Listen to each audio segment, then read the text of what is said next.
maybe it suits like the employer's requirements. So I continued following him, putting into practical what he was talking about. That's how I learned on my first job. I went there, I did interviews. Then I followed the tricks he talked about, maybe how to present, how to do what. Then I landed on my first job, however small it was, but then it's not always easy because every time we finish campus, you'll be thinking that maybe I have good grades, they will easily hire me, but which is not always the case. Employers be looking at different things on how you present yourself, how your CV appears, okay, different things. So yeah, I continue to follow him. So when he brought the idea of Transformational Professionals Club, I was like, no, I can't miss this opportunity. Yeah. So yeah, for the new members, subscription, it's 250 to be a member, and that's the annual subscription, which can be renewed maybe when the year is done. Yeah, so basically, I would like to appreciate Coach Sam Ibanda for the great work you're doing in regards to shaping their professionals, to give them guidance on how to approach different aspects of being a professional. Not only we are in professionalism, but also like it's also ventures into the entrepreneurship side. Most people think that it can be a professional, which can make you maybe rich to meet your day-to-day basic needs, but then you need a side hustle. So I've been following up this Transformational Professionals Club, whereby like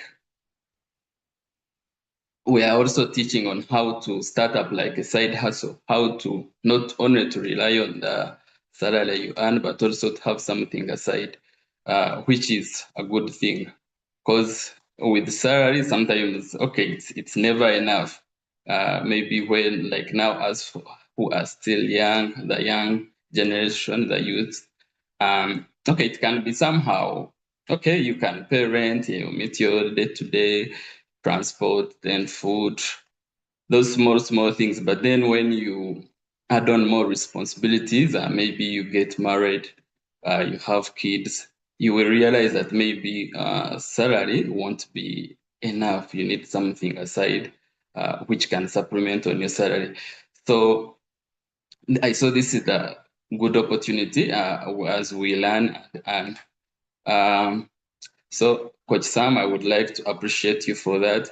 Then I would also like to appreciate other members who joined, either as members who subscribed to this club and the people who have taken time to attend this session. It's never easy. Like people have busy schedules, but for someone to spare like 2 or 3 hours to attend that session, it's not something we take for granted. So I would like to appreciate everyone for that. Then I would also like to first appreciate Charity. Charity is also one of the founders of this club, who has been guiding us on how to fit into this club of professionals in terms of mobilization, coordinating members. So Charity, I would also like to appreciate you for that. So today's session, we are going to look on how to get hired globally and how to land a remote job. So for a remote job, I think, okay, to me, I can define it as like a work where you work away from your traditional workplace, the normal office setting. Maybe you're working from home or okay, distance from like office. That's how I can define a remote job. So you find like working remotely. Okay, me, I got to know of it after during COVID in 2021. That's where we started like doing like online classes, and some people in different organizations were were working like remotely away from their normal workplaces. And this comes with its advantages and maybe disadvantages. Maybe advantages, you can have reduced maybe transport costs. Then we have work-life balance, whereby like you're working from home. Maybe if I talk about maybe like a mother, someone who has kids, you're working from home, you will be having time to maybe to spare like a few 2 minutes and maybe look at your kid. So it has advantages then and also advantages. But then working remotely or getting a remote job has also come with its own disadvantages or its own challenges, of which we are going to dive into today, and we see maybe how can we land on that remote job, which is genuine. You can see in most cases, scammers also have taken of the advantage of people wanting to work from home, and maybe then they scam you. They send you a link. Yeah, this is a link for you can work from here. So they will send you a link. Then by the time you tap into it, like maybe to apply or to register, then you find maybe they've hacked your email or something. So it has also come with its advantages, its own disadvantages and challenges, sorry. Then working globally, that's where like we search for jobs from other countries. I know there are people who want to work maybe from USA, who want to work from UK. So we are going to discuss on how to get those opportunities in the other countries. So a few minutes. Let me first talk to Sumaya.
Okay, members, sorry for the inconvenience. We are trying to get into touch with our guest speaker. She's still connecting. So when she's on, then we shall proceed with the session. Yeah, thank you very much. You can be, yeah, doing introductions in the chat. You can share your LinkedIn accounts, the links to your LinkedIn profile, so that members can get to know you. If you want, you can post what you do, the work you do, the different projects you handle, so that they get to know what you do. You never know, you could be having a potential client here who can support you in your in your side hustle or in your business. So feel free to share what you do uh, as we wait for our guest speaker. Yeah.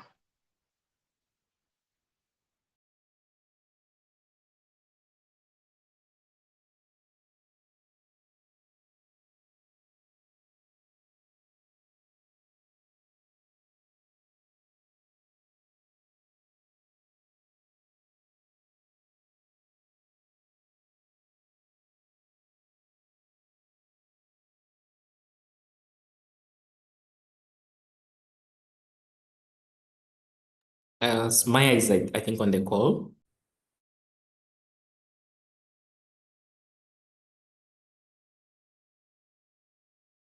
You're on mute, Osborne. Okay. Quick one.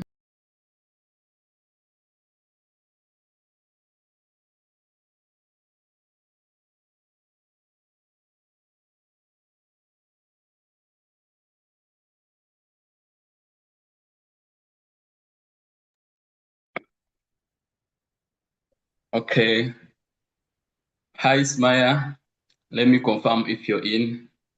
Yes, I'm in. Can you hear me? Yeah, I can hear you very well. Okay, should I start my video? Okay, wait, hold on. So members, today we are thrilled to have one of the HR consultant, and she's a HR practitioner, also the founder of founder of Mom Ventures, who is going to share with us today how to maybe land on our remote opportunities, also how to position ourselves for global opportunities. She has a rich background or experience in human consultancy, and having done a bachelor's degree of human resource from Kumba University. So she has that rich history in human resource, on how to help people land on their remote job opportunities and so many others. So today she's going to tell us maybe how we can find genuine job opportunities, how to tailor your CV and LinkedIn profile for remote employers, some the skills which are on demand for remote roles, then how to stand out in the global talent pool, and maybe she will also tell us maybe the mistakes people make when applying for those international jobs. So members, join me and we welcome Sumaya, Miss Sumaya. You can give her flowers in the chat. Yeah. Over to you, Sumaya.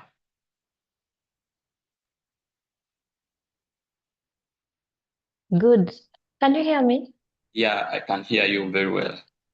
Okay. Good morning, good afternoon, and good evening. The reason why I'm speaking in time zones is because when you're working remotely, you have to make sure everyone feels present, everyone feels recognized. So I don't know whoever is on the call, so I had to specifically say good morning, good afternoon, and good evening to whoever is on this call. Okay. And I'm so excited to be here. Mm. Well, I don't know where to begin from, but first of all, I want to thank the Transformational Club for having me. And yes, should I just Okay. begin? Thank you, Sumaya. Maybe you welcome. can first give us a background on what the Remote Mom Ventures does, for people to know. Then we can pick from there today's session. Okay.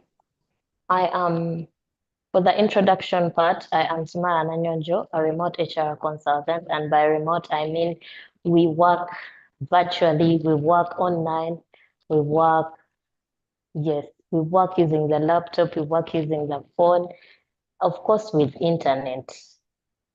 And yes, a remote HR consultant and a remote work coach. I'm very passionate about the youth and stay-at-home mothers. And why am I passionate about them? You'll see in the next session, like when I get to talk more about what I do, you get to know why I'm very passionate about the youth and stay-at-home moms in particular. For HR consultancy, I've been there for quite some time, that is 7 years. And when it comes to working remotely, it's 5 years now. Well, Oh, I'm also the founder of Remote Mom Ventures, a platform for all stay-at-home mothers that feel they have these huge career gaps, those that feel they are not ready to go back to the office just due to the career gaps that they faced after giving birth and all that. Those that ever since they got married, they cannot get back to work.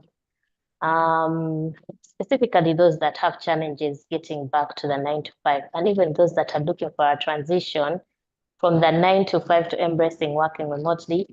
Remote Mom Ventures is the platform for you. okay. All right. Yeah, thank you, Sumaya, for that introduction. Yeah, I think we can pick from there. Yeah, you tell us maybe what's the detailed aspect of remote working, the global opportunities that are available. Yeah. Or should I just begin with my session? Yes, please. So for Okay, the questions, they will come in later. no problem. All right. Thank you very Let me much. get to share my screen. Okay.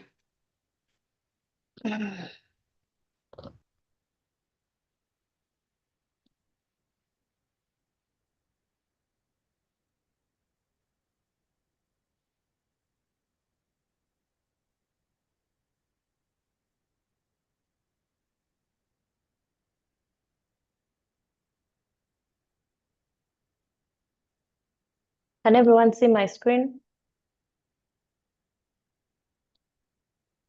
Yes, we Members can see. confirm if you can see her screen. May Yes, I we can can see see. it? Okay, okay. Okay. So the topic is breaking into remote work and competing globally by Sumaya Nanyonjo to the Transformational Professionals Club members. I'm sorry I didn't get to hear about the introduction about the Transformational Club, but I would love to assume it's a combination of the youth, moms, and job seekers. Like it's a combination of all of those different people, right? Oh, yeah, that's true. Maybe if I can give a recap on the Transformational Professionals Club.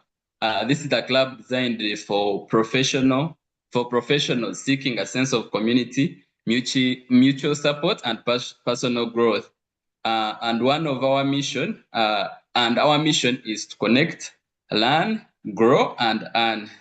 Yeah, so basically that's what Transformational Professional Club is. So it's Yeah, open to everyone, both male and female. every professional, maybe engineers, doctors, accountants, teachers, every profession is welcome to this club. And we also welcome entrepreneurs. So it's like Okay. an all-round club for everyone. Yeah. Okay. Allow me continue. All right. Thank you. So I cannot start telling you about what remote work is, the do's and don'ts, without telling you how I joined working remotely. So the Yeah, first definitely. slide is definitely about my remote work journey, how it all started. Okay. I'm not going to read what's on the screen, but I'm going to tell you story. Mm, So it started as a bet between me and my husband. My husband works abroad and I work in here in the country. So it was 2019 and we were betting on me relocating to find him where he was. And there I was contemplating about relocating and everything with a toddler. So it reached a point in time whereby I had searched for roles ever since I had given birth, and it was all in vain. So after 2 years of applying and searching in vain, I had to opt for finally going to seek for greener pastures where he was. So I hit the road with my toddler, ready to find employment wherever he was.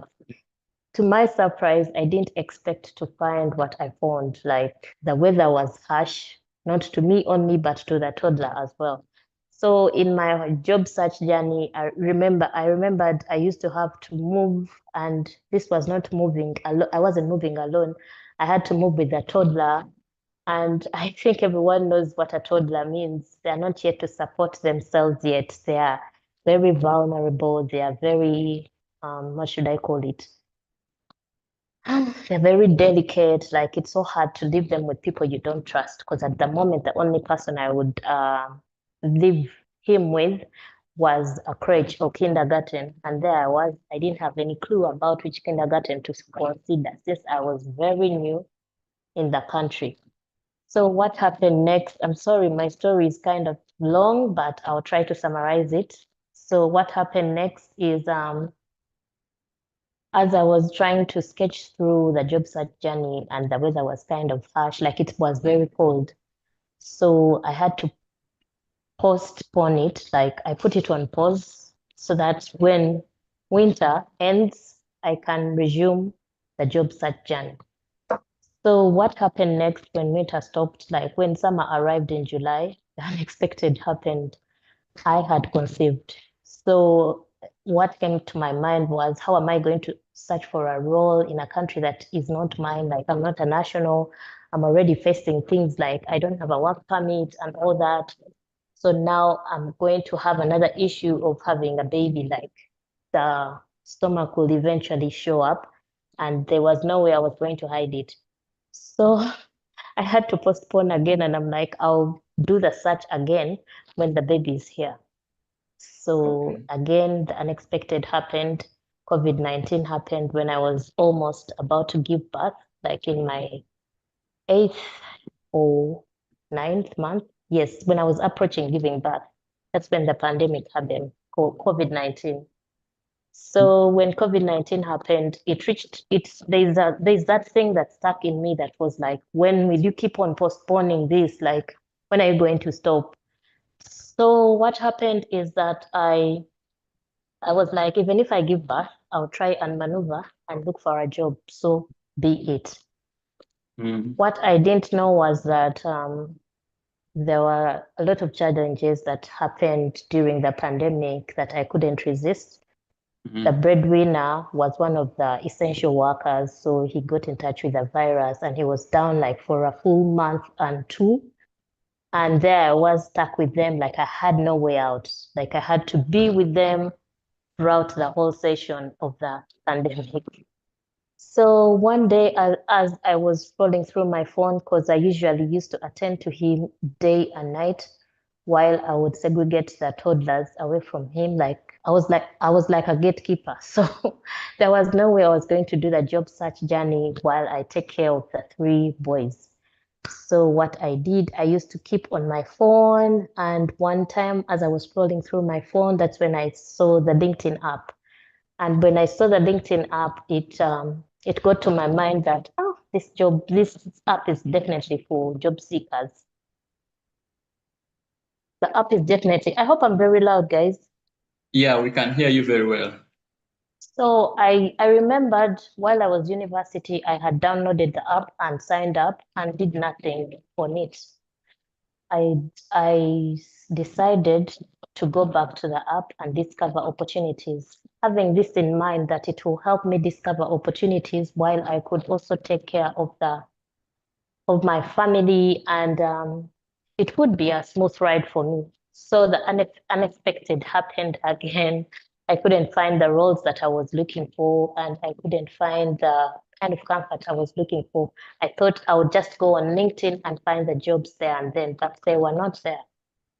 And as time went on, I tried to be very vigilant about the platform, because each role that I would see coming up, it was for the nationals where I was. So it took me time to realize that there needs to be a strategy in finding this kind of jobs. So each time I would face a challenge, I would go to my search engine and put in how to navigate jobs on LinkedIn, how to do this on LinkedIn. So one time as I was scrolling, I saw a story from a Nigerian, and during that period, the Nigerians were acing it on LinkedIn like big time. Each and every post that would show up was for a Nigerian, and they had this kind of engagement that was breathtaking. Like you would read their kind of content and you go like, oh my God, where do they get this kind of content from? And where do they get this kind of engagement from? So I took time and read their content. But what got me shocked was a post from a school dropout who said she was earning in dollars. Apparently, she mentioned $15,000. While she had no degree, she was a school dropout, but she was earning all this through skills. So in my head, I was like, how am I going to get this particular skill? Again, I went back to my Google search and put in exactly that. And the different answers that would come up, I would apply them. Like I would definitely not apply each and every one of them, but I would save and try to apply. So it reached a point whereby I had got some bit of an idea of how to penetrate LinkedIn. Like things were keeping on showing up. Like I would see them talk about what they do, the different kind of skills. Like on a daily, they would come and post what they do.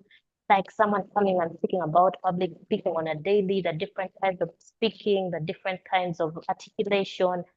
And I felt it. I was like, because people are earning while they have profile pictures on, they have a cover, they have what do they call it? The background, the banner on their LinkedIn, they have an about section. And here I am competing with them with a less optimized profile. So it got to me that I had to optimize my profile, I had to polish up, like do the needful. And how was I going to do it without a coach? Had to Google again and ask, how do I optimize my LinkedIn? I got the answers. I tried to optimize and went through some particular settings, which were typical, basic. So it got to me that I had to search for a coach. And the kind of coach that I searched for had to be one that resonates with me in a way that I could really what should I call it, visualize where I was going, because I was at a time where I was lost. Yes, I was looking for employment, I was looking for money and everything, but I also needed therapy in regards to what was going on with my life. So I took a break and admin while everything was going on, the airport was opened and I had to come back to Uganda with my family. My husband joined us after, as for him, he didn't get the first shot, the one that was for the J&J. He took the other one that had 2 intervals. So he had to wait for the next interval for us. We joined, like we, immediately the airport opened, we were back home. So when I came back home, I went to therapy, and after therapy, like was it like 2, 3 months, I had to consider going back to hire a coach. And when I hired a coach, they pointed me to the right direction. Of course, not everything was in place, but each time when they optimize your profile, you get to discover the different aspects that you need change on. So I started as an HR consultant, not knowing where I was going. Like I had no target audience, I had no why, I had no what, I had no where. Like I had no clue where I was headed. But I did get to know where I wanted to go with time. Like I started posting, I started creating, and with time, I realized that job seekers were the biggest part of me. So I started creating content in regards to them. And I stopped posting about HR and everything because I found it boring to my audience. Immediately, I quit posting about HR consulting. The job seekers, of course, the engagement increased. I was posting about the different kinds of CV writing, interview preparations, mock interviews, the kind of questions that are being asked in an interview, things of the sort. So I found that that was my tribe. So I had to relate with the youth because it was inexperience. Like I had been through it, I had known all the struggles that they were facing when it comes to searching for opportunities and everything. So it reached a point in time whereby I had to discover my tribe. With my tribe, I mean that kind of belonging that I feel I'm supposed to represent. That's when I discovered that I'm supposed to represent the stay-at-home mothers, because I tried to relate to the situation that I was in, and perhaps if there was no one to help me out, how about that mom that is needing support? They have all that it takes, but they don't have someone to hold their hand. That's why I created Remote Mom Ventures. Until now, we started in March last year. So we made like 2 years this year. And yes, here we are now. And I said I didn't have a clear plan. I just had the willingness to try, the courage to start, and the hunger to grow. That's why I always tell people you don't need permission to start, you just need purpose. So I started there and then, like, to work remotely. After all the different challenges that I went through, I discovered that it was only remote work that was going to find my purpose and help my career grow while I did take care of my family and balance everything. So going back to the point of how to discover remote or global opportunities, first of all, you need to discover your why. That is your foundation. So I started with my foundation where I started from. So you guys, before you begin working remotely, you need to ask yourself, why remote work? Take a moment and ask yourself, are you doing this for search of location freedom? Do you want to work with global clients and companies? Are you trying to break the cycle of unemployment like I was? And the fact that you can answer this particular question, it will help your why to be as solid as possible, even on situations whereby it is on times where your business is at its low. Your why will always push you to carry on, because it's the one that's going to force you to carry on, because of the kind of foundation that you're looking back at it and you're like, I will not give up because of ABCD. So the whole essence about you discovering why you're joining remote work is very much important. Then next is, what is remote work? Most of the people, especially those in Uganda, when you mention remote work, the first thing that comes to their mind is that you're working up country. They will not relate it in a way that it is virtual work, it is online work. They feel when you say you work remotely, you're working abroad. So remote work is definitely working outside the traditional office.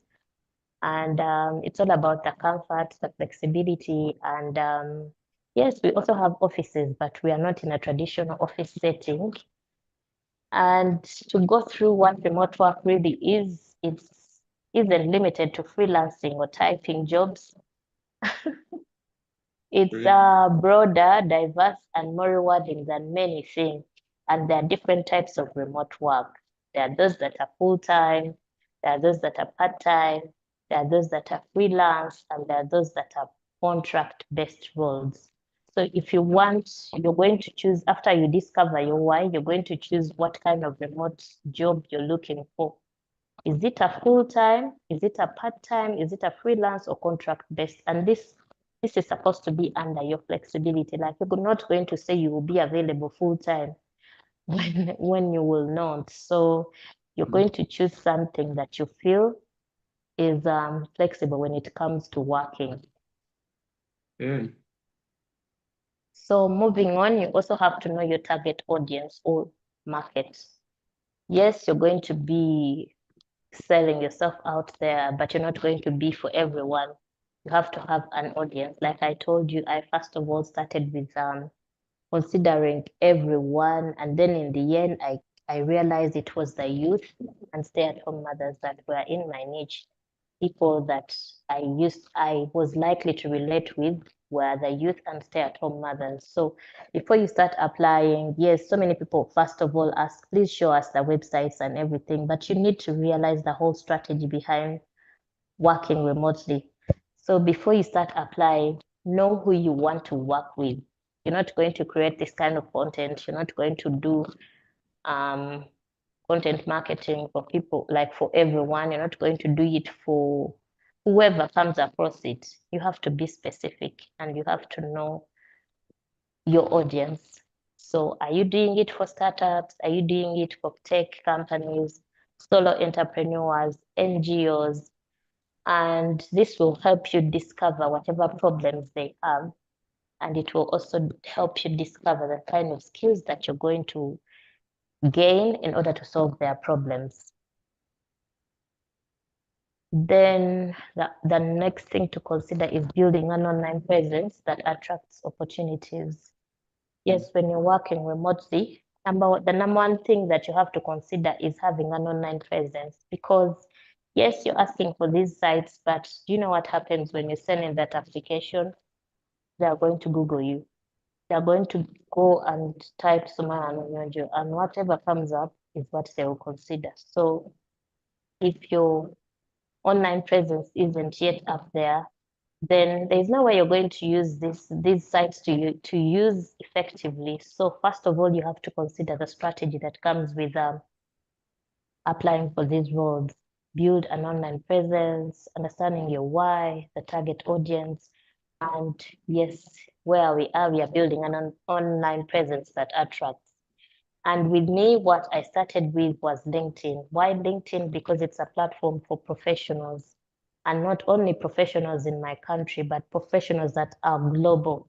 So the fact that I began with LinkedIn helped me discover a wide range of clients. So I didn't just aim for national or for clients in Uganda only.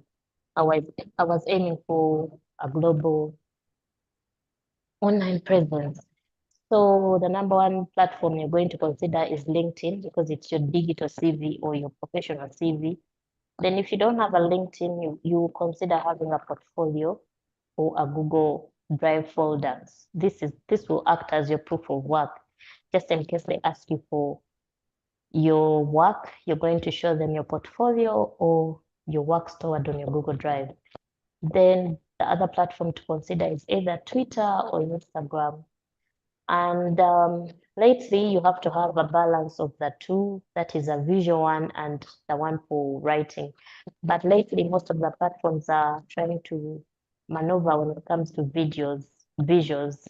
Even LinkedIn lately introduced the visual side where people can opt for sharing videos.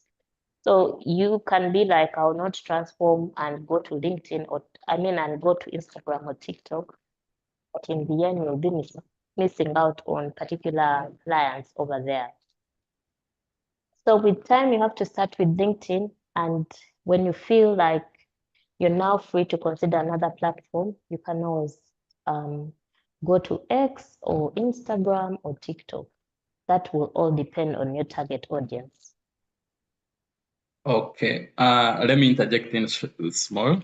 I wanted to inquire, like, how best can one customize his CV or the LinkedIn profile maybe to suit that international setting? You're going to fill it up with remote keywords, like the way you hear my introduction. I'm a remote HR consultant. I'm a remote work coach. There's no way you're going to introduce yourself as I'm a cybersecurity. You have to include that virtual online, like you're going to include the keywords when they're searching for a remote work. Okay. For a remote worker. Like they scrutinize the CVs using the ATS. It's the same way they're going to do when it comes to looking through your LinkedIn profile. If they don't find those particular keywords, then you're not the right candidate for them. Oh, great. So you Thank have you. to include the keywords in the about section. You have to include them in your banner, in your about section, in your heading. It's very much needed. Okay, great.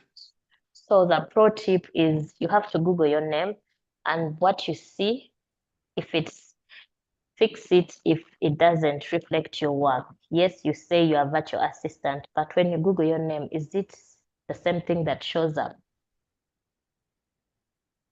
Okay. Then next is personal branding. Okay. Personal branding. There's no way you're going to do remote work when you don't have a brand. You have to be the person they remember. Like, be the person they remember. And what are they going to remember you for? Like, let's say when people see me, they are like, okay, we have a platform for HRs in Uganda, and I'm the only one regarded as the remote worker. Each time I come or show up in our sessions, or let's say meetups, everyone regards me as the remote worker, like simply because it's what I want them to remember me for, and I stood up for it, and it's like in their mind, because I'm in their faces every day talking about working remotely, showing up about remote work and everything. So they cannot easily forget. So why should someone trust me with their work even if we have never met? So this is the kind of thing you're going to build. When you're building a personal brand, you have to be authentic. You know how online work is so hard to trust, like people hardly trust people that work remotely or work online. So the best thing to do is build a brand that is built on authenticity. This will help you be trusted. And how are you going to do that? Your personal brand should be built on your story, your values, the results that you bring, and the way you communicate.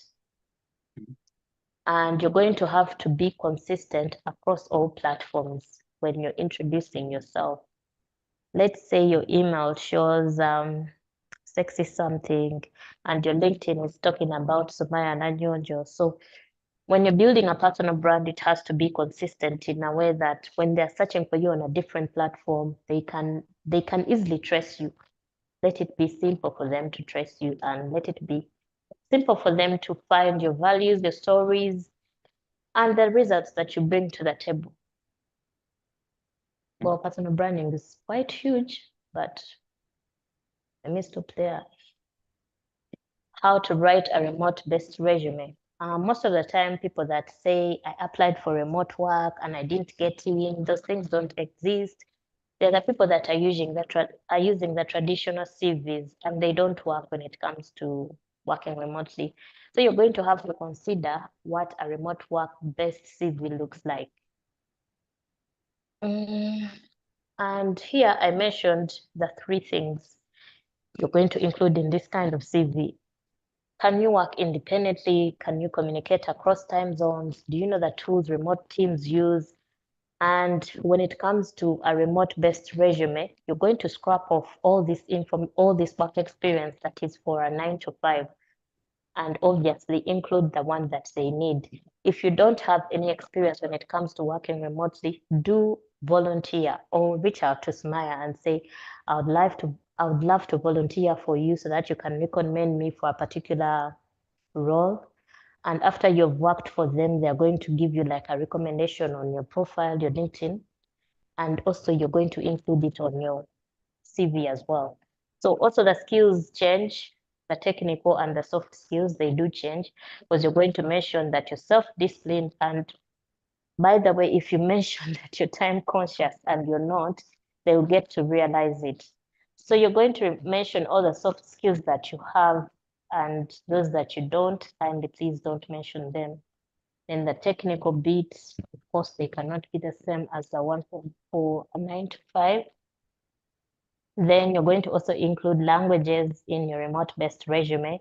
Reason being, it will help you in the future. Yes, they're going to store your CV, and just because you mentioned you speak Luganda fluently, and they're looking for someone to do a translation for them in Luganda, or do a voiceover in Uganda, and they can't find one, and there you are, you mentioned it on your CV. Yes, you didn't qualify for the VA role, but there you are, you have one skill, that is the language speaking. So they'll have to consider you for that. So you don't skip the language bit. And the other thing is you don't put the referees part unless it is being asked for. Then the other trick is when you write a remote-based CV, please attach it with a cover letter, even if it's not asked. Please attach it there. And in the cover letter, we usually write, we don't write what is in the CV, we don't rewrite it. I'd like to even put that in capital. What we write in the cover letter is usually our other abilities, or what should I call it? The skills that we have besides the experience. Yes, I'm saying I want to work remotely, but I don't have the experience. So I'm going to write it in the cover letter and explain to you that I'm open to training and I'm very much open to learning. Like, you're going to throw in your all in the cover letter, why you want this job so badly and why you're very much different from the rest of the people. So most of the time people don't write cover letters thinking they did ask for them, but when you write it, even if they have not asked for it, it will represent you. Like, if they read what is in your CV and it doesn't work for them, and when they read your cover letter and it makes sense, you'll probably go through. Oh, okay. Thank Then you. the must-have skills for every remote worker. Yes, there are skills that most people miss out. Or let's say if you're not self-disciplined, remote work is not for you. Sumaya, Yes, please. I had a small question on that, on the resume. I will maybe tell your resume. What's that thing that maybe remote employers are more interested in? Could it be maybe academic credentials? Could it be experience? Could it be maybe the soft skills you've talked about? Or it's like an aggregate of all those things, maybe the experience, academic, soft skills. What's that thing? I would say everything is a must have, but how you show up, like, how badly do you want this thing? Yes, you're going to show them on paper, but can you present them? That's why I mentioned about the part of, yes, you could post a resume that doesn't have all the skills that are needed, but then you include in your cover letter that you're very much open to training and you're very much versatile. Like, you're going to explain the different kind of abilities that you have. So how bad do you want this will get you the job, whether remote or not. Okay. But you have to have the skills, like you have to have everything, the keywords, the remote work experience. Like, you have to make sure that you have everything, but despite all that, how badly are you yearning for it? Okay. Makes you the unique one. Oh, all right. Thank you. Okay, the must-have skills for every remote worker. If you're not self-disciplined, then remote work is not for you because you're going to be doing work and there's no one micromanaging you. Yes, there are those companies that are strict on micromanagement, but just in case you don't find one that manages you, how will you manage to do work remotely? So the kind of skills that every remote worker needs, first of all, the soft skills, there's self-discipline, and they don't teach you self-discipline. So if you don't have it, then remote work is not for you. Then there's need to have clear communication. There's need to have clear communication, and I need to like repeat that, clear communication. Let's say I'm trying to put out a point and we are not talking, like we are not having a communication that is verbal like we are having. I give you feedback and you give me feedback right away. So I tell you on WhatsApp, please let's meet tomorrow, and you say okay. And then there's someone that says, okay, please. And then there's someone that says, all right. So which of the three will you consider like emotionally? Which of the three will you consider appropriate?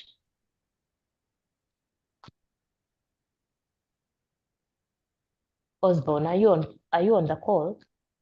Yeah, I am. Which one on your side would you consider appropriate if I reply you as okay and all right, and there's someone who says, all right, please? All right, please. Okay. So there's a way you need to be clear on your communication in order not to hurt the person receiving the message. Because if you reply as okay, I would term it as being rude. I would term it as okay, not being okay. But when you try to attach it with some kind of feeling, some kind of emotion, then there's clear communication that yes, we are good. But when you're not clear with your communication, then remote work will be hard for you. Like you have to have that kind of skill when it comes to working remotely. You need to be very clear when you're communicating. Then number three, you have to be a problem solver. Yes, the internet is off. What are you going to do? Do you have to call your director or your line manager simply because the power is off? Like, can't you find a solution ASAP, or can't you find a backup, a backup like solution? Or you're the kind of person that usually waits for people to help you with your problem, like you're not good at problem solving. And the other thing is time management. Like you have to be good at time management. When they say the meeting is at 7, show up at 6:30. Why should you show up at 6:30? So that you find out the nitty-gritties. Like, let's say you have poor connection, let's say your data is done, your audio is not like you're not visible enough, you're not audible enough. So how are you going to check all this when it's time? So the need to show up earlier, the need to show up before the session will help you realize all the different challenges you're going to face, like the different things you would have faced when you showed up later. So you have to be a time manager, like you have to keep time all the time, not only when you're showing up for meetings, but even how you do your work. Don't spend like, let's say, the whole day on one particular task. Plan to do what should I call it? Time blocking. You say, I'll not pick up my calls unless it's an emergency. Please text. So even if someone is dying, please don't pick that call. Make sure you're on the job until the 30 minutes are done, until the 1 hour is done. So it will help you manage your time the right way. Then there's cross-cultural sensitivity. Yes, like let's say you are the kind of person that says, abayindi bantu, I'm sorry to say in Uganda. You're Okay. like the kind of person that says, I don't deal with Indians, like you are racist, or you don't know that you are racist in this kind of argument, but then you're saying, I don't work with Indians, or I don't associate with Nigerians. Like you have that thing in you that they are thieves or they are crooks. So you have to be like you have to be so much vigilant when it comes to the cross-cultural sensitivity, because you're going to be working with a team and you don't know where their backgrounds, their cultural backgrounds are. Then the other thing is the digital tech tools. That is, you have to be in the know of at least 5 communication tools, at least 5 collaboration tools, at least 5 time management tools. Like you have to be very much prepared for anything. Let's say they are on a call, you have been interviewed and they're like, our next interview is supposed to be on Zoom, and you hardly know a thing about Zoom. So you're going to create time and find out what Zoom is, but picture this in a way that if the meeting is an hour before or a few minutes before and you don't know what Zoom means, you don't have it on your phone, you don't have it on your laptop, so you have to be remote work ready.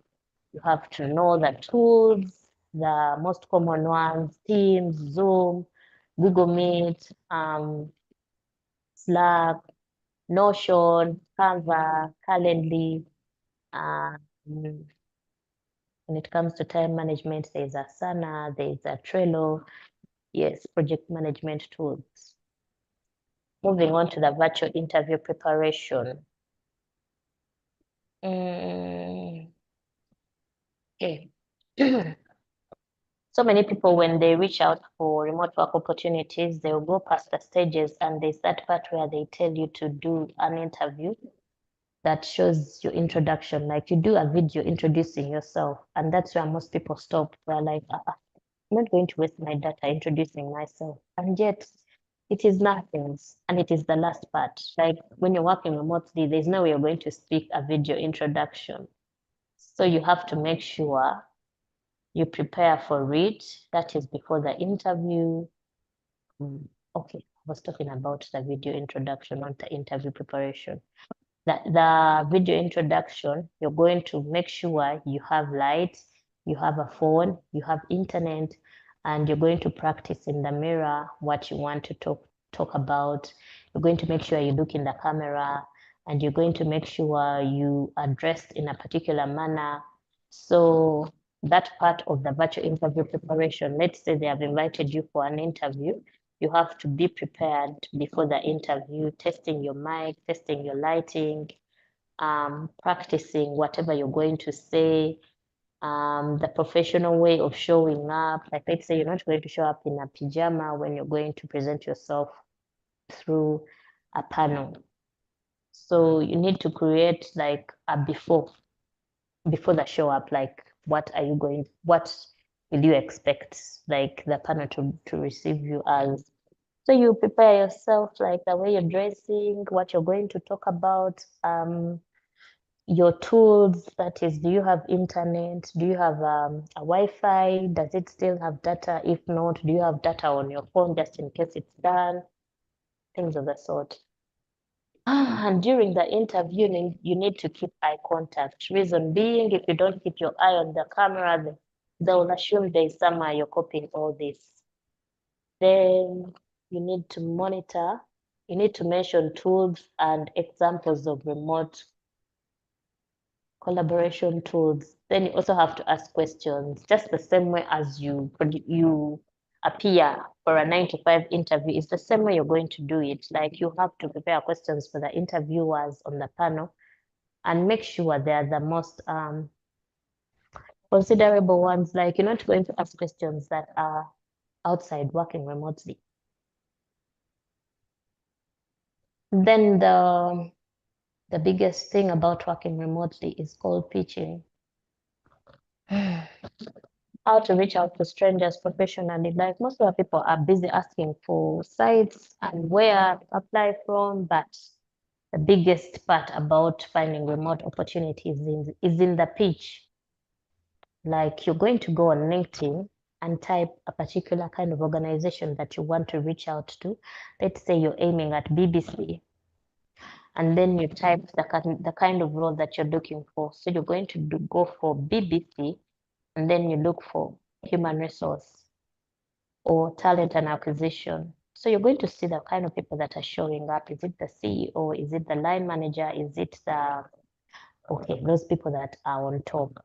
So you're going to reach out to them, and in your pitch, you're going to introduce who you are, and you're going to talk about their problem, what they may be struggling with. Of course, you will do some research about it. You're not just going to fall from wherever and say you have this and this kind of problem. Then how you can help them, that is your offer.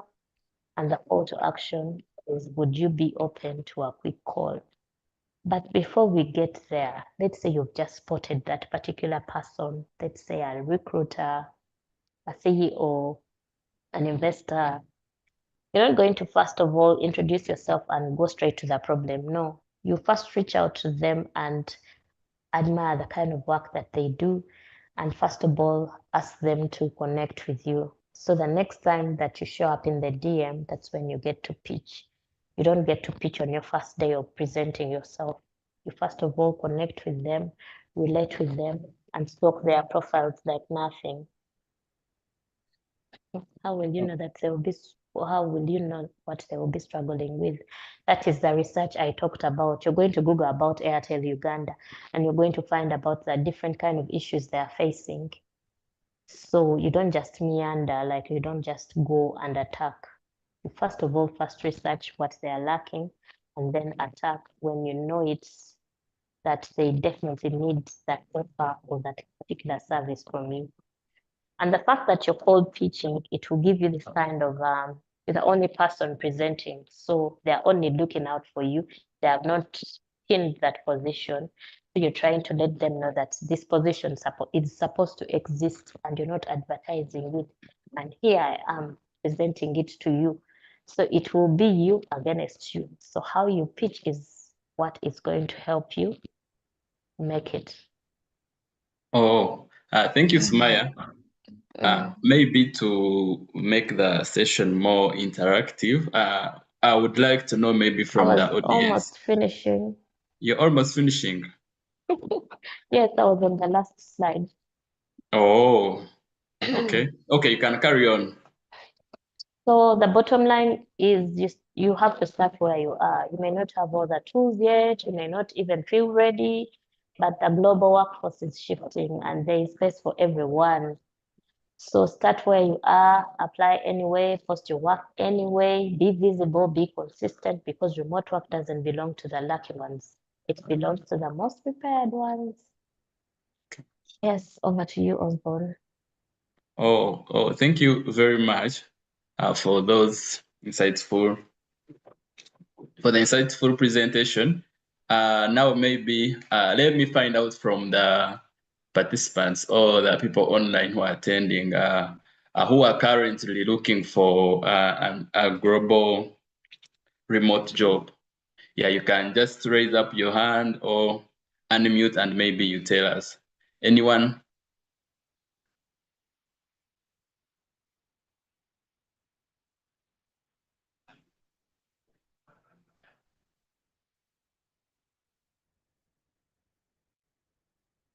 Any member?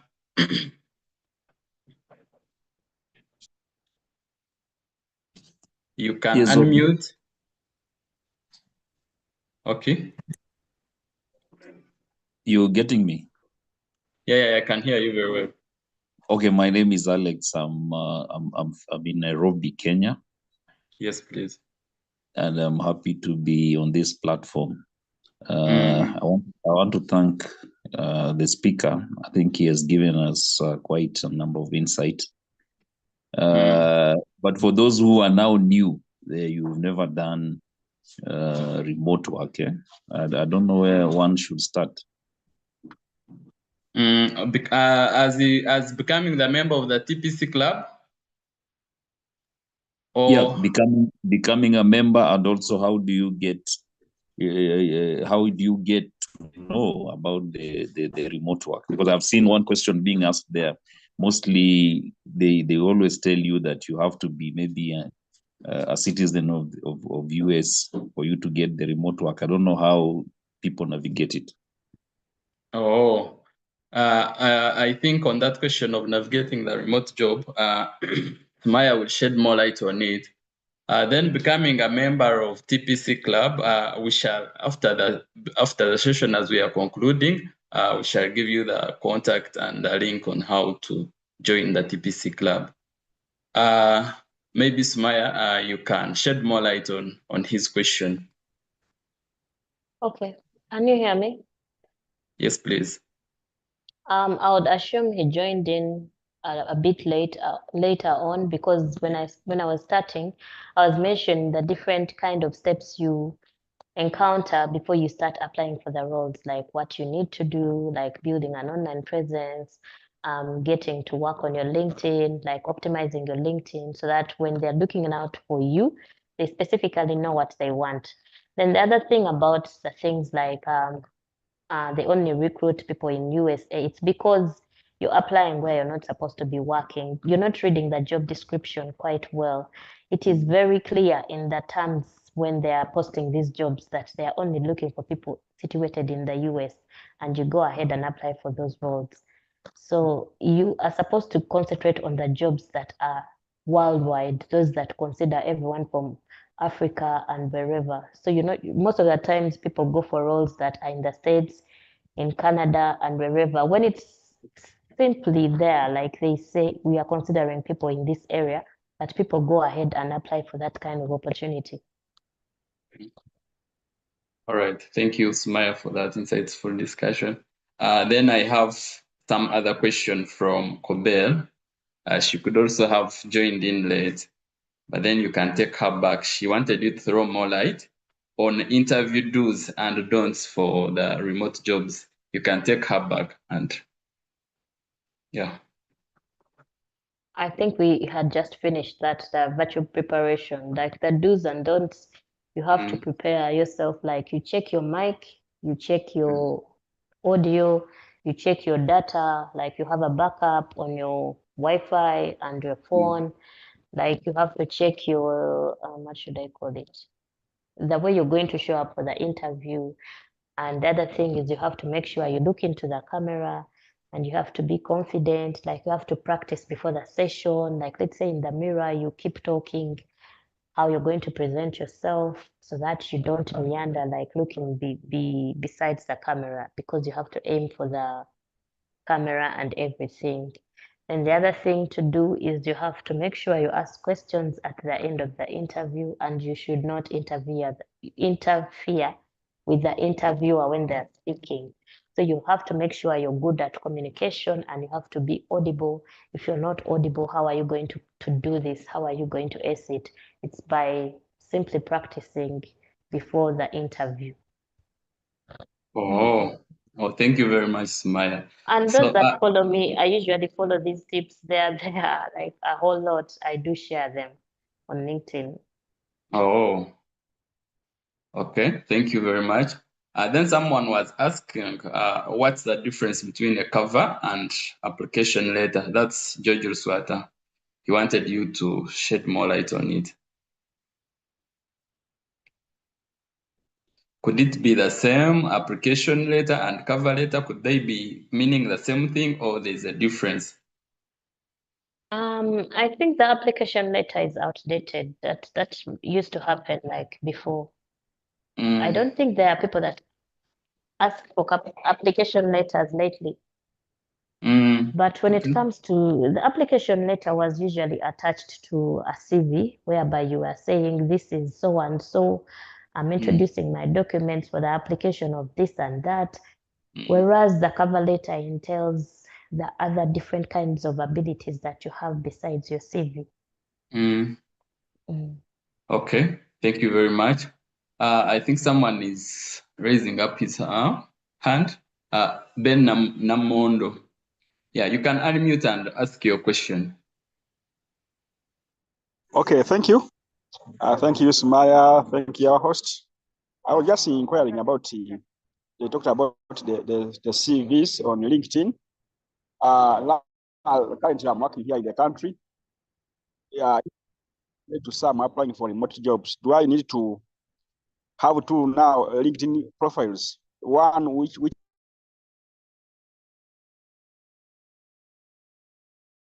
has now the CV for remote jobs. Then also another thing I wanted to know about settings, adjusting your profile to LinkedIn to appear attractive to the employers. I think there is some cost. I see as if there is where they say you pay. How do you go around such? Kindly help and highlight on it. Thank you. Yeah, over to you, Sumaya, for that question. When he mentions paying, does he mean the sites for applying for remote work opportunities? Ben, you can shed more on your question for clarity. Oh, on LinkedIn, it can be limited to some features. So when you require something, they want you to pay. Like which feature? Oh, Sumaya. I'm I asking think him which feature? I think I get his question. He's talking about maybe the instances where like someone views your profile on LinkedIn. Maybe they tell you that someone working from maybe Bank of Uganda, I'm just saying, has viewed your profile. But then when you tap there, like you can't see the exact person who viewed your profile. So what's the question and how does it relate to working remotely? Yeah, I think he First wanted.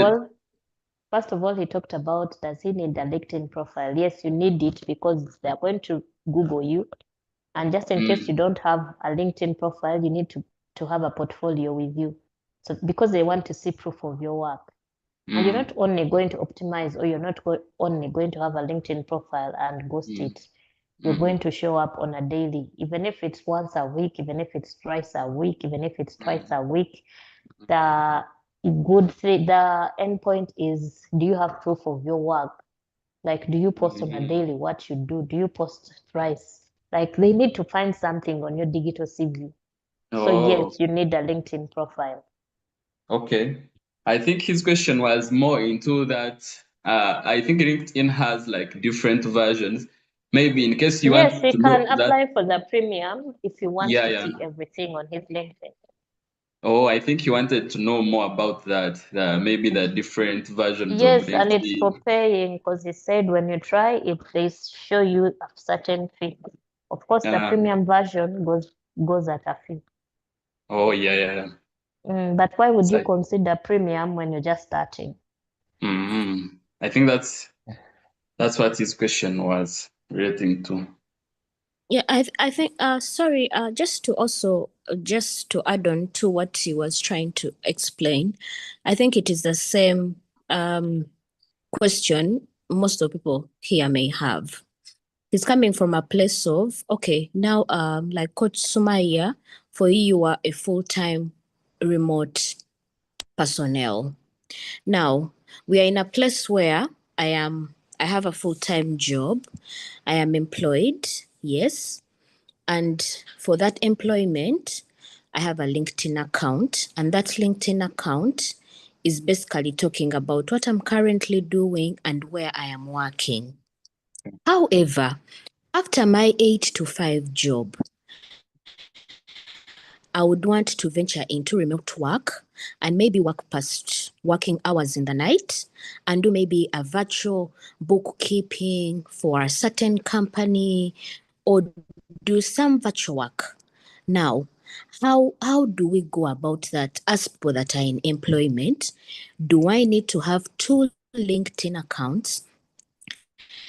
That because at the end of the day, when I'm drafting my CV and I'm drafting the profile, I need a reference.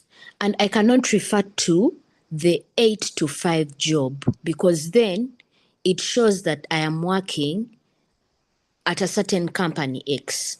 However, I am not misusing the time for my 8 to 5 employer. I'm just getting extra work. Let me say like a side gig. But that side gig, I'm doing it at night. It's outside the working hours of my day employer. Do we have to have 2 LinkedIn accounts so that when I am applying for those remote activities across the night, I use X LinkedIn activity, and then I don't have to use this other LinkedIn activity that has my 8 to 5 job? I think that is what he was talking about because he said he's working in Kampala and then he would want to do maybe other. That would also be the same question that I would really want to know. Oh, Thank you so much, Joan. I think I didn't hear him. He was kind of breaking. But how do I answer it? No, you don't need 2 LinkedIn accounts. You're going to talk about what you do in your introduction. Like, let's say, yes, I'm a human resource consultant. I do it on a 9 to 5, and then I'm part-timing. So I'm going to write, I'm a human resource consultant at UDBL, and then I also part-time as a VA.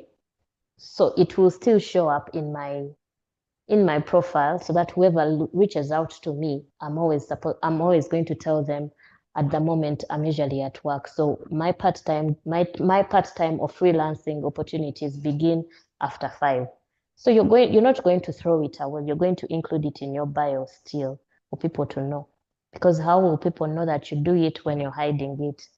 And you're going to also show it in your proof of work. Like once in a while, you're going to talk about the different kind of work that you do, let's say the 9 to 5, then you also talk about your part-time work and you show it on your profile so that people get to reach out to you for this kind of services. And it will also show that you don't only do the 9 to 5, but you're also part-timing. I hope I've answered you right, John. Yes, you have answered me right. It's just another place of my employer not feeling like, Your I employer know you not feeling like understand. this is what you're going to do for your employer, especially for the people that want to build personal brands over the organization. Today, you're going to talk about you as a person, and the other day, you're going to include their organization in the picture. What will you be doing for them is you're providing visibility for you and their organization. And in that place, you're not going to feel it as well, like you're throwing them away.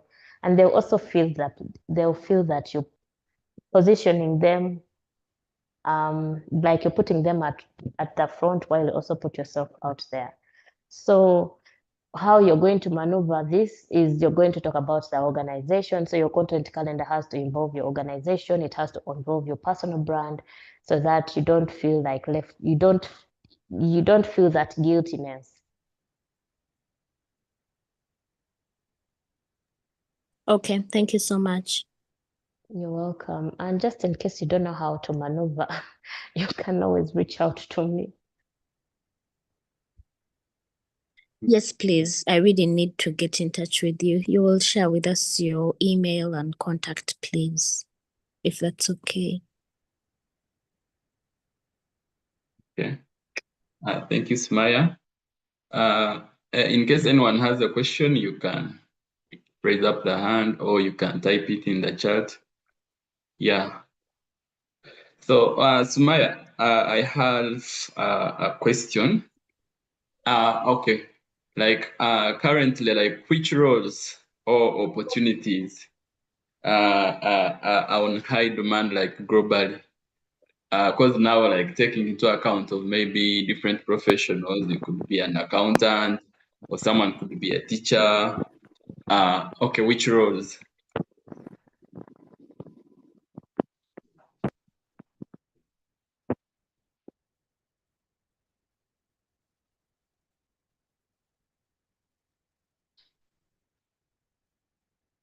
Smaya?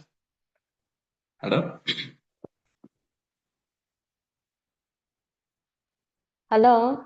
I thought I was talking. Like I thought you guys were listening. Wonderful.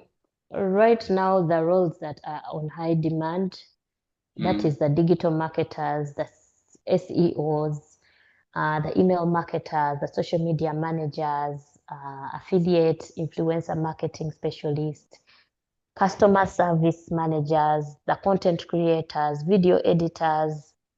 There's also software, like those doing AI, cybersecurity. You know, when you're working remotely, there's no way you're going to do away with cybersecurity. So those people that consider doing tech are in high demand because there's no way that we are going to eliminate software developers when we are working remotely. We are not going to eliminate cloud engineers, the cybersecurity specialists, data scientists. So there's a lot. There's tech and development, there's business and analytics, there's creative and digital, there's marketing and sales, there's education and training. Like there are so many people looking out for online tutors and instructors, instructional designers, e-learning developers, that those people that create courses.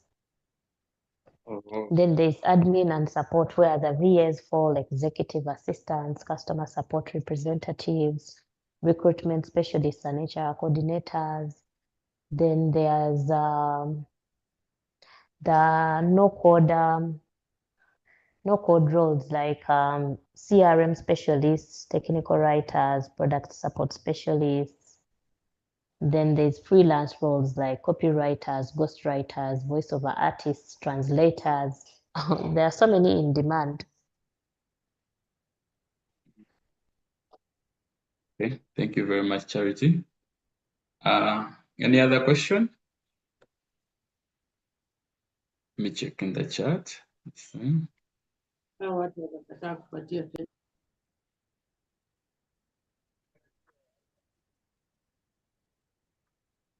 Someone was asking, do you train people in remote job skills, like VA content writing? Yes, I do train people like to work remotely, how to gain the practical skills, how to do the pitching, like one-on-one. And I do this for a 6-month period for me to let you go. And there's this question, are remote bookkeepers on demand? Yes, they are, because people don't know how to audit. People earn this kind of money and they are not like they cannot manage it. Like Yes, they are very much in demand. Okay, thank you very much, Charity. Just to add, Osborne. Yes, please. Oh, okay, thank you. I'm the one who asked about the skills, the remote skills, and I've heard the speaker talk about quite a number of things like digital marketing, email, blah blah blah. How do one get skills in these areas? Maybe you want to specialize in an area, let's say digital marketing. How do I get trained? How do I get to know what is supposed to be done so that when I get to the job market, I am able to, I'm good to go. Thank you. I didn't get your name, but I'm when Alex. I'm Alex, and I'm okay, calling from Nairobi. okay, Alex, there are so many platforms that teach this kind of skills. It is up to you to consider which platform. There is Coursera, there is Allison, there is skills. Oh, I've forgotten the name, but I'll be sharing with you, I think, at the end of the session.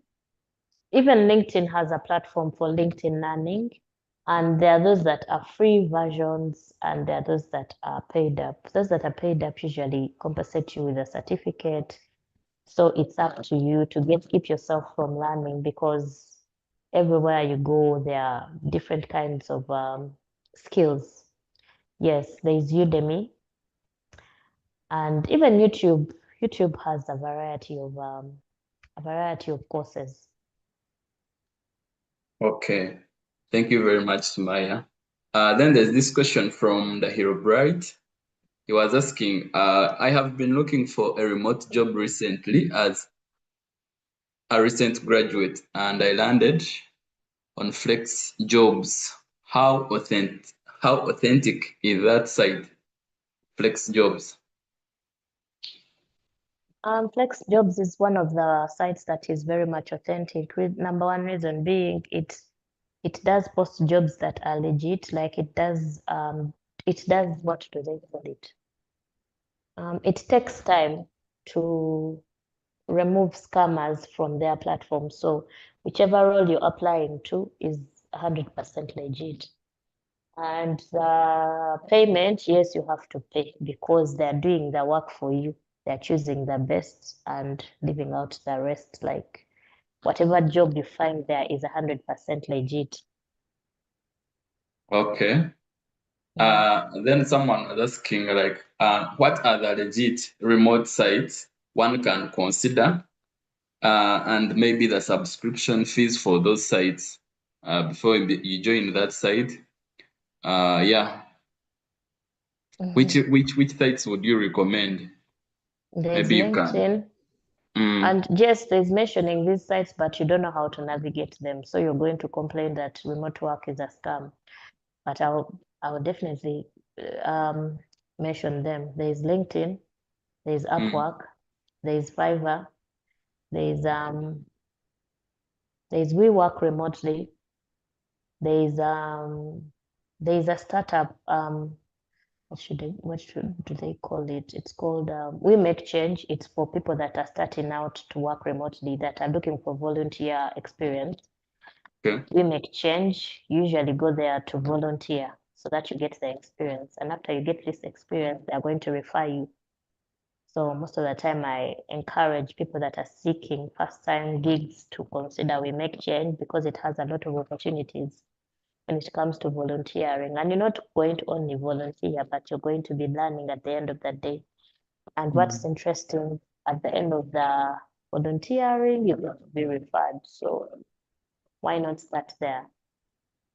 There's We Work Remotely, there's Flexi Jobs, there's AngelList, and so much more. The sites are quite many, but how to navigate them also matters. Like when you mention a particular platform, people will just go there and open their profile and start applying, even before they read the job description. Okay. All right.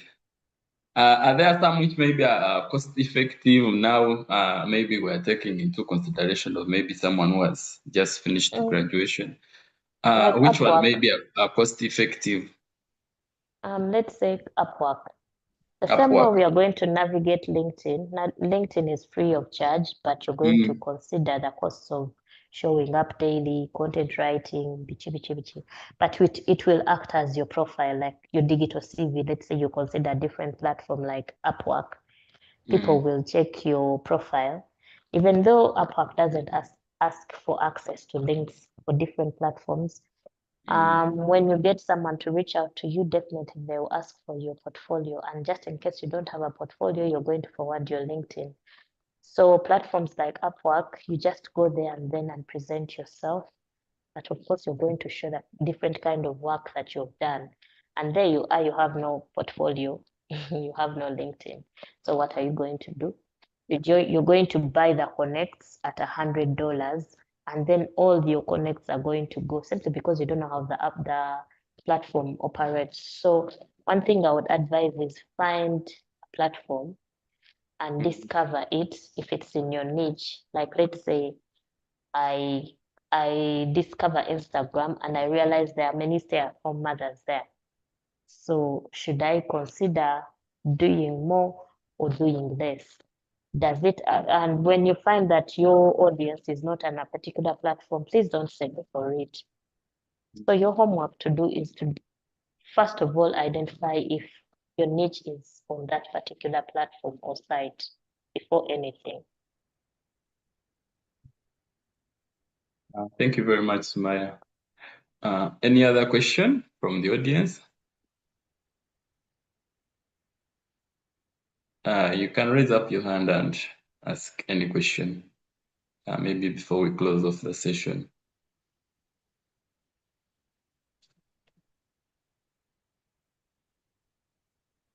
Kelvin said, I have a question. Can I proceed? And he didn't. Oh, who has a question? Kelvin. Kelvin. Yeah. Oh, Kelvin, you can unmute and ask.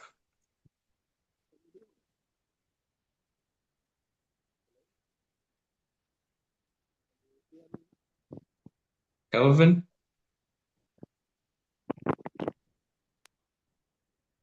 You hear me now? Yes, yes, please. We can hear you. Though you're in a loud place. I trust you are able to hear Yes, we can. me loud and clear. I'm calling from Nairobi, Kenya.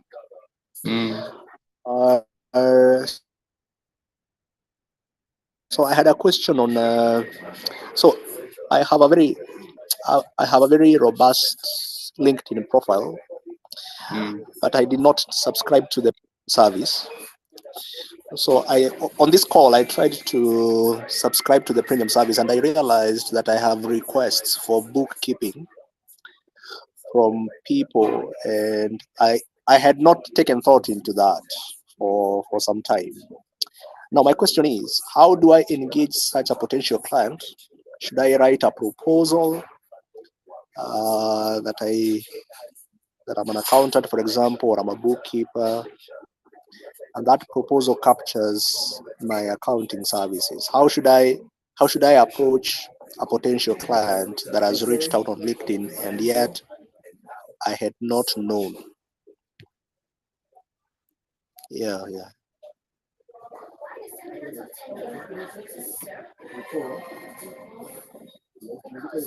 Yeah, that's my question. Thank you, Kelvin. The part where someone asks for a particular service from you, right?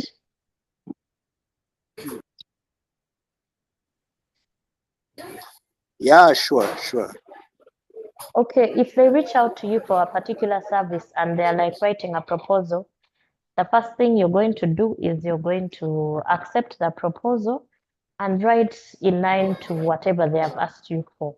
That's where the conversation starts. So you're going to reach out to them in their DM and answer relating to whatever proposal they have written. like let's say someone reaches out to me and they're looking for HR policies, like they write a whole proposal to me. I'm going to reply to them in reference to what they have asked me. So they'll get to answer you back in your DM.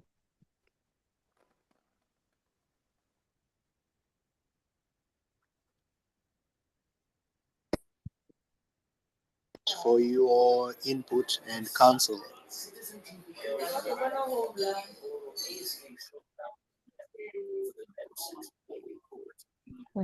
Is your question answered, Kelvin? Thank you. Okay, thank you very much. Any other question?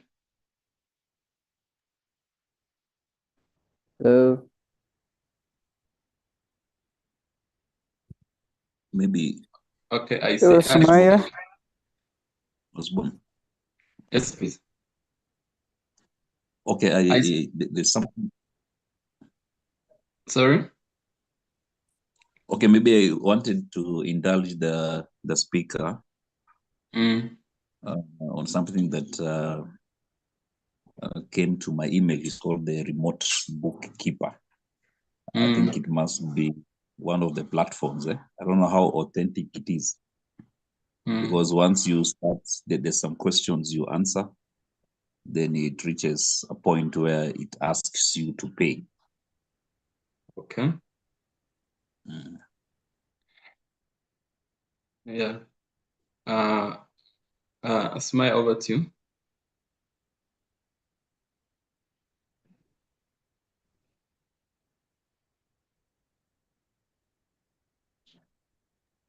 Sorry, I was still typing.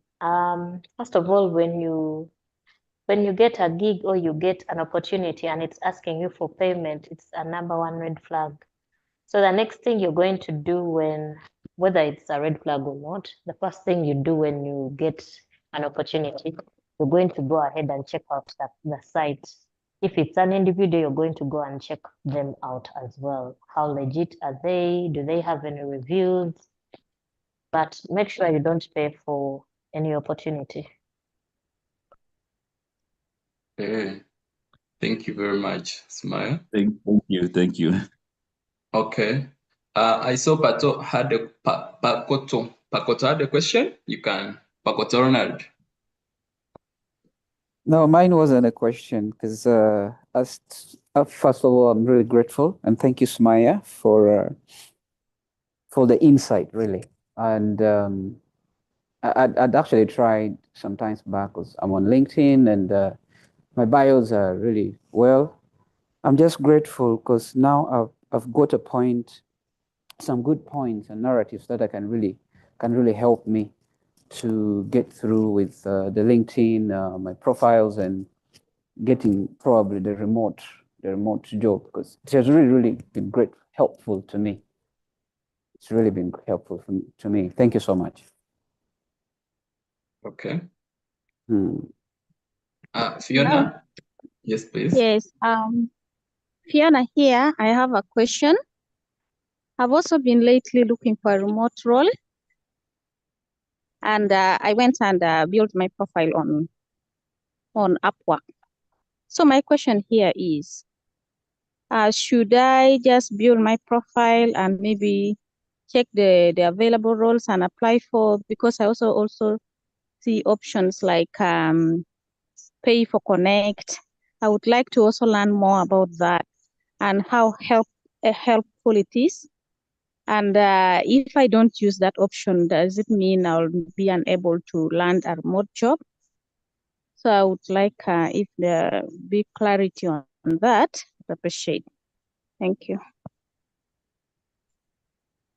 Thank you so much, Fiona, for the question.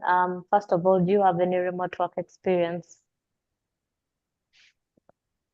Oh, that's also another question. But most times when you're just trying to look out for things, we also want to learn a lot of things. That's why we're here also to learn.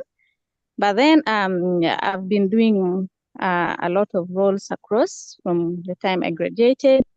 I have administrative skills. Right now I'm working as customer experience manager. I think those are the things that would help me also to probably also get a chance to work remotely. Thanks. But you've never worked remotely, right? No, please. I'm just also still trying to venture. Because when you're considering Upwork as your number one platform, like the first platform, you have to include a portfolio, of which a portfolio has to have your work experience, which you don't have. So what you're going to do, you're going to volunteer for this kind of experience so that you add it in your portfolio. I don't know if you know how to write a portfolio or not, because the portfolio will act as your CV. When it comes to Upwork, there's no like gaining things freely. So you have to, after you've optimized your profile from head to toe, like you need to fill it up, all of it. Optimize your Upwork, all the information there. And then afterwards, you have to know the do's and don'ts of Upwork. Like you don't need to share any link outside Upwork. You don't need to reach out to recruiters that don't have, what do they call it? That don't have verified accounts, don't have payment options that are verified. So there's also a lot to look out for when you're considering Upwork. Like you need to find about what it needs to be there, how to cold pitch. Like let's say you've bought the connects, how are you going to reach out to the particular people? Which kind of opportunities are you going to consider? If you see, like, let's say on a roll, there are already 100 people that have applied, that's a no-go area for you because they usually consider the first 20. So you're going to apply immediately. Like, let's say when the job has been posted at, let's say 9, you're going to be among the first 5 in order to be considered. So Upwork as a platform is also another one to navigate. Like you need to know the whole strategy that works over there.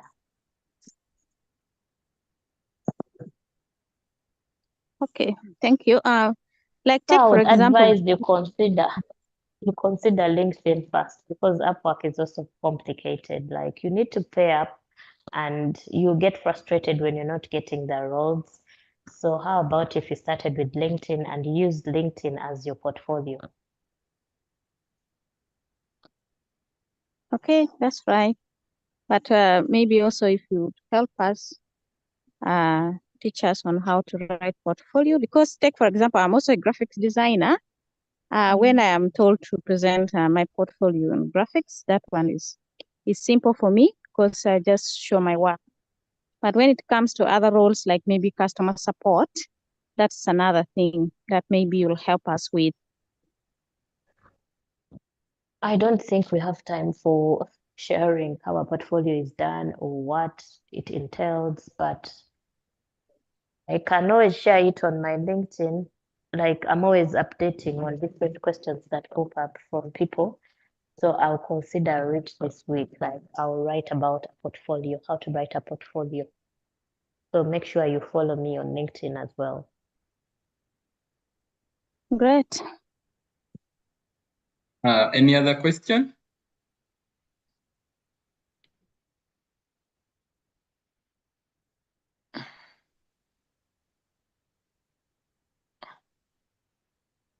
I think there's no other question. Martha Grace Akero, she was like, I'm interested in mentorship. Maybe Sumaya, yeah, you can share with them I know you've already typed them in chat, but then you can just speak to them on your LinkedIn profile, then the number, yeah, so that they know where to contact you from. I thought that was going to come last, but I am Sumaya Nanyonjo everywhere on TikTok, on Instagram, on LinkedIn. The same way you see it pronounced is the same way you find it, and it's the same picture all over. And my WhatsApp number is 742 14 13 23.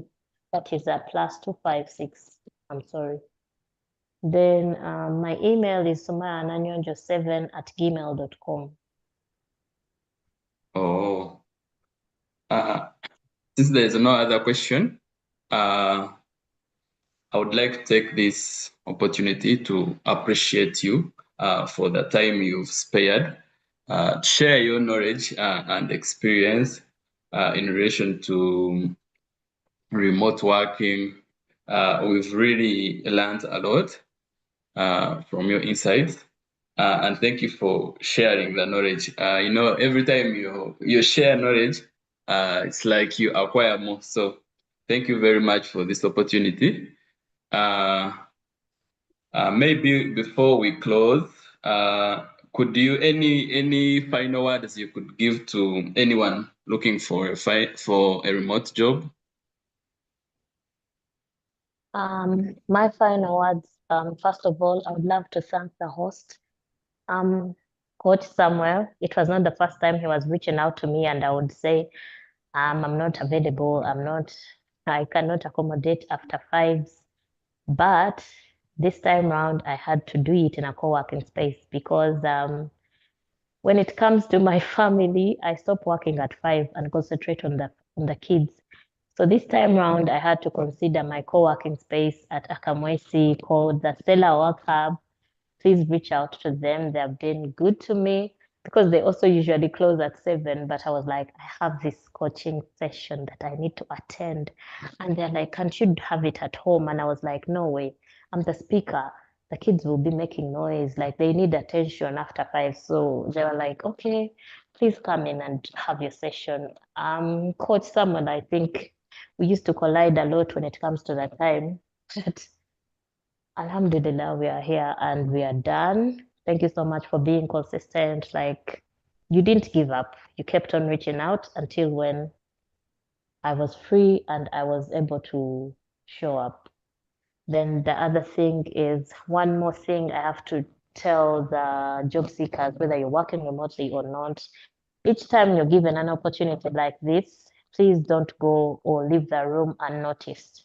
Now, like I cannot go without knowing Joanne. Like I have him, I have her at the back of my mind. I have Alex at the back of my mind, simply because they showed up their hands and said something. So anytime you're given an opportunity, like around people, make sure you leave like when your name is in the room, like they get to know, yes, Sumaya put up her hand and Sumaya said something, even if it's not a question, they submitted something. So it's all about showing up for yourself differently. Don't do it the usual way. Don't be a mediocre. Put yourself out there. Like the opportunities are many, right? But not everyone gets to them. But the best comes to those that show up differently. Thank you so much for having me. Yeah, thank you so much, Sumaya. I see members are really appreciating. I see Cyrus, my sincere appreciation to our guest speaker from Charity. Yeah, well done. Stefan is saying thank you so much for your insights. So everyone is really appreciating. Members, you can continue appreciating by giving a virtual hand clap or flowers. Maybe before we close, let me invite our mentor and founder of the TPC Club, maybe for the closing remarks. Coach Samuel. Sorry, Madam Sumaya, to disturb, but we kindly request that the contact is shared in the chat, please. You read it very fast. In the chat, it's there. I'm so sorry. Let me read it again. And before I read the contact, I wanted to appreciate someone over here. She's called Charity. Charity. I don't know how to pronounce her other name. Yes, she's called Charity. The number is +256 742 14 13 23.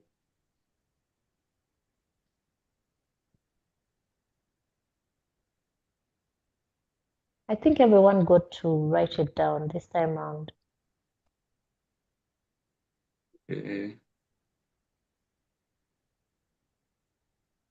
Yeah. Thank you so much, Sumaya.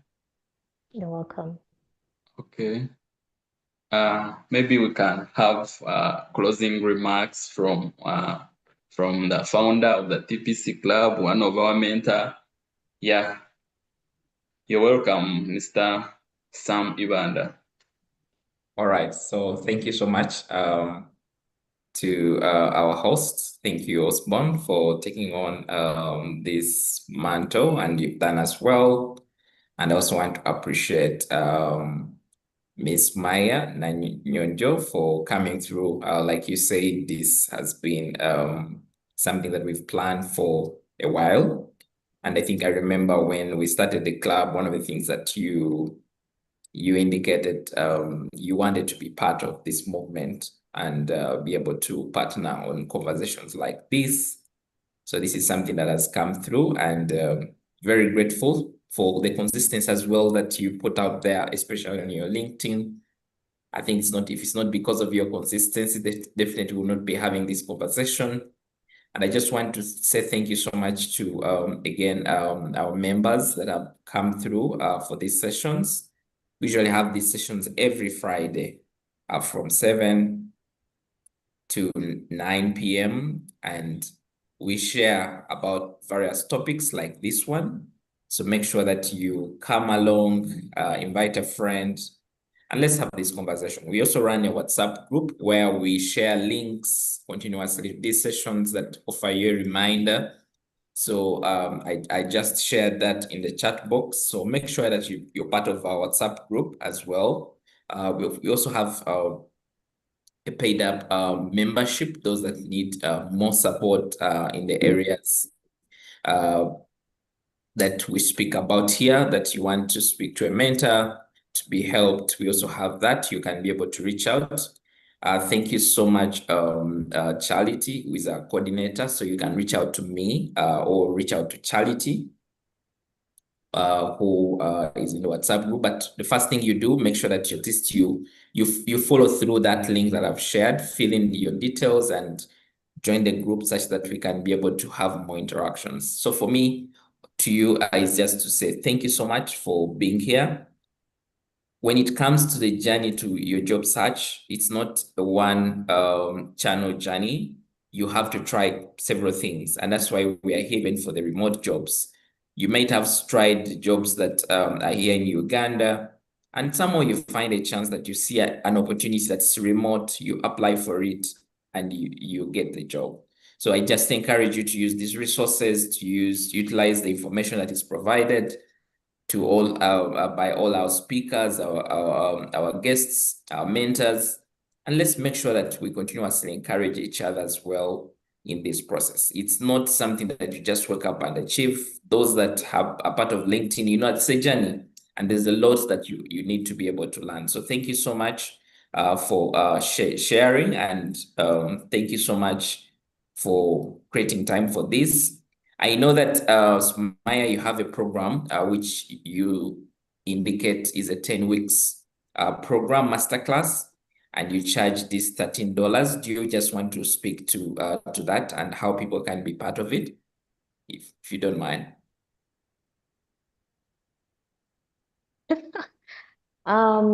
Apparently the program, we are not like encouraging people to join because we already started and we are not going to go back and forth. So the main issue why we were advertising was for people to join in, so that when they join in, when we already started, we are not allowing any more people like to join. So it usually happens once in a year, the 10 weeks program. But the normal sessions are usually 6 months, the ones that I take through the individual basis. But the one for the 10 weeks program, it started last week, and I don't know if those that would want to join in would opt for missing the first version that we had, or would opt for a recap. If that is so, because this is going to be our second week, that is tomorrow, and we have like 8 weeks to go. Okay. Yeah, so you've had that, but I encourage you to follow Maya. She shares quite insightful posts, especially around remote work, and maybe you'll be able to learn more about the opportunities that she also has, that you can be able to be part of her program. Otherwise, Thank you so much, Osborne, for inviting me to just share, and I wish you all the best. Over to you. Thank you very much, Sam, for your good words, and thank you so much for your able leadership for this Transformational Professionals Club. We really appreciate. You really inspire very many people outside there. So we really appreciate. Then to our guest speaker, Ms. Maya Nanyonga, we really appreciate your time you spared to come and speak to everyone. And I believe everyone has gotten like the practical or strategies on how to land on your remote global job. So to everyone who has spared his time from your busy schedules to come and attend this session, we really appreciate and I wish you all the best. Have a good night.